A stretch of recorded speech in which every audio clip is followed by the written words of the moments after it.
Racing just is started. We have Constatic. Break quickly at the start. Running by the rail in distance. And on the outside, Simply Believe. Barkley is racing in fourth. That on the inside is Chip Johnson.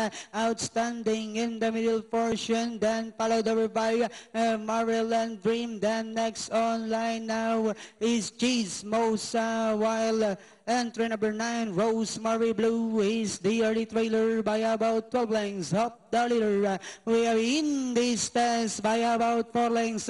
Barkley is right behind in second. Constatic is racing in third. Simply Believe is down in fourth. Then comes Chip Johnson. Then followed over by Maryland Dream. And on the far turn, we have entry number 2. And this one is in distance by only 2 lengths. Then here comes Barkley, moving up now on the outside, and they are now entering the home stretch.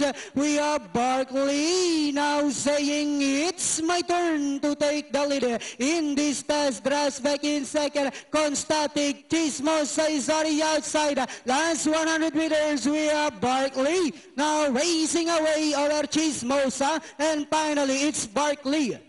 Chismosa, Simply Believe, then comes Rosemary Blue. 7, 10, 6, 9, 9-1. tapos 9, 1. Chip Johnson,